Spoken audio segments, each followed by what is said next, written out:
Hello everyone. Now in last two sessions we have talked about quadratic equations and some illustrations also we have tried.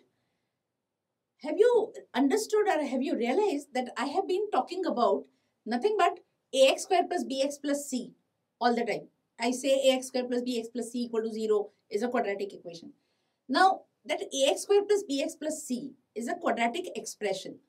And now I somewhere feel that we should take a separate session on quadratic expression. You know what happens, that quadratic equation everybody studies, and everyone, I'm saying when everyone, actually all the students, they take that topic as extremely some mechanical topic, and then they keep solving that equation, say x square plus bx plus c equal to 0. There is something what you can learn beyond solving equations, and that you will learn only when you understand quadratic expression clearly. Now that ax square plus bx plus c, when a not equal to 0 and b and c are real numbers, is called a quadratic expression, which has appeared in our quadratic equation also. And when I write that quadratic expression, now there are certain important terms or things which you have to remember about a quadratic equation. And they are that a, which is coefficient of x square, that is called the leading coefficient. When you read this word somewhere in the question, you should not feel that, oh, I do not know what we mean by leading coefficient. What is it? Then this is the time you should know, you should pay attention that a is called the leading coefficient. And the discriminant is b square minus 4ac, like in our quadratic equation. So discriminant word is kept common for both quadratic equations discriminant and quadratic expressions discriminant. They are one and the same. And most of the time the discriminant is shown by delta, or in some of the books you may find that as d also.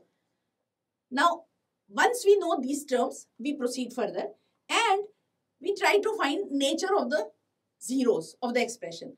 Now we do not call nature of the roots of the expression. There are people, those who say, colloquially you may say, but the right word is zeros of the polynomial. So I will say zeros of the expression. See, zeros of the polynomial, this is a standard term.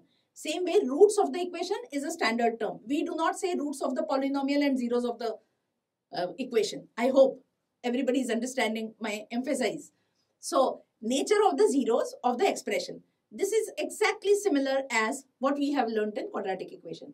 That we will start with what? Delta greater than 0 would lead to, yes, all the zeros, all means only there are two. The zeros would be real and distinct. And if delta is equal to 0, then roots would be real and equal. And the last case was, if delta is less than 0, then roots are non-real in quadratic equation. So here we will say zeros are non-real. So zeros of the expression now are known to you, leading coefficient known to you. Now what next you are expecting? Now the thing is, we have not yet done geometrical interpretation of roots of the equation or zeros of the polynomial. So let us start with geometrical interpretation of zeros of ax square plus bx plus c. Now for that we will have to draw the graph. And before I draw the graph, there are certain things which you can revise. If delta is greater than 0, then you just now said that there are real and distant zeros. Now what is the interpretation here? The interpretation is, if I draw the graph of y equal to ax square plus bx plus c, it will meet the x-axis at two distinct points. The next interpretation could be that if delta is equal to 0, then the graph, means that curve, what you draw for y equal to ax square plus bx plus c, that would meet the x-axis exactly once. If a graph meets exactly x-axis once, then does that not mean it will touch? Obviously, the x-axis touches the curve. And the third could be that if delta is less than 0, then the graph does not meet, or the curve does not meet x-axis at all. Now these are the three things which you will observe when we draw the graph. Now let us start actually drawing, because I have already mentioned so much about the graph part or the curve part. So I try to draw graph of y equal to ax square plus bx plus c. Now a is important to me, the leading coefficient I said. So obviously it has to have some importance, and we have been saying that discriminant is also important. Now these two are going to play some important role. So I start with a case where I have a greater than 0 and delta greater than 0. I draw normal way, x-axis, y-axis. I place that origin also. And if I draw the graph for a greater than 0 and delta greater than 0, then shape would be something like what you are seeing right now. Now, that would be an opening upward graph and meets x-axis exactly at two distinct points. Let us move to next case. And that is, I take a greater than 0 and delta equal to 0. Normally, draw x-axis, y-axis, name them, show the origin, and see the graph. And graph is, or that curve is, it meets x-axis only once. Why do I say so? Because delta is equal to 0. We have just now seen the geometrical interpretation is that curve meets x-axis once only because you have equal zeros. Now let us move to the third case. And third is a greater than 0 and delta less than 0. Now delta less than 0's interpretation is that there are no real zeros. Means there is no real value of x for which that y, that ax square plus bx plus c can be 0. Means what? There is no point on the x-axis and also on the curve. So we expect that curve to be totally above x-axis. Now just try and imagine that if you shift that curve somewhere below, if you have pulled it down, then it would have met x-axis at 2 points or 1 point. That case we do not want. So obviously it is not going to meet x-axis at all. In all these three cases, all the three curves are opening upwards. And there is something common in all three, and that is a greater than 0. See the role of leading coefficient. Leading coefficient a greater than 0 tells me that corresponding graph would be opening upward. Now let me go to next, and that is a less than 0 and delta greater than 0. Again, we will take three cases for a less than 0.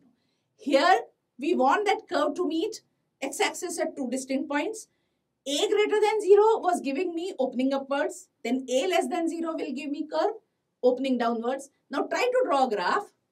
Right now I am saying not in the proper scale, but some rough sketch you can draw that it would be meeting x-axis at two distinct points and opening downwards.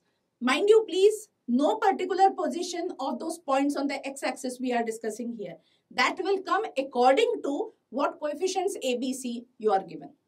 Let us move further and take those two remaining cases where a is less than 0 and delta equal to 0. Again, we expect due to a less than 0 opening downward graph and delta equal to 0 tells me it would meet x-axis once. So what kind of curve you are expecting? Would it not be something like this, that it touches x-axis once because you have only 1 0 and opening downwards because a is less than 0, right? Everything is fine. Let us move further, and that should be my last case. And that last case is a less than 0, delta less than 0 means delta less than 0 means it should not meet x-axis at all and opening downward. So what kind of curve you are expecting? Something like this, right? So everything seems to be in the place.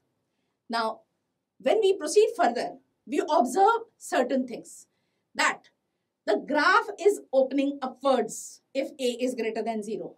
And the graph opens downwards if a is less than 0. This is what we just now checked. And y is greater than 0 for all x if a is greater than 0 and delta less than 0. And y is less than 0 for all x if a is less than 0 and delta less than 0. These last two observations are extremely important from problem solving point of view. Actually, frankly, I don't mind saying the first two ones are just helping you in drawing the curve. But interpretation part actually, when in a problem is required, these last two results are extremely important. Mind you, please, here I have just mentioned y greater than 0 or y less than 0. Y means the value of the expression, and our expression was ax square plus bx plus c. So when we meet next time, we will be coming with again something new in quadratic equation or expression, or we may try some new equations also. Till then, stay tuned. Thank you.